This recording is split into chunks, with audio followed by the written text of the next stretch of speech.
ఏమ్మా, చాలా భారంగా ఉందా? లోపల ఏదో తెలియని అలజడి, ఎవరికీ చెప్పుకోలేని వేదన నిన్ను తొలిచేస్తుందా? నీ కళ్ళలోకి చూడు.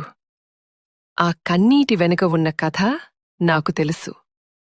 నువ్వు పడే ప్రతి ఆవేదన నా గుండెను తాకుతోంది. అమ్మా అని పిలిచావు కదా?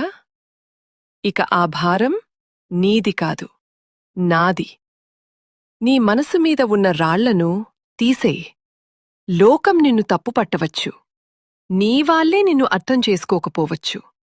కాని ఈ జగన్మాతకు తెలుసు నువ్వు ఎంత పవిత్రమైన దానివో. ఈ క్షణం నుంచి నీ కష్టాల బాధ్యత నాది. చీకటిని చూసి భయపడకు, నీ వెనకాలే వెలుగునై నేనున్నాను. అపజయం నీ తలుపు తట్టిందని కుంగిపోకు.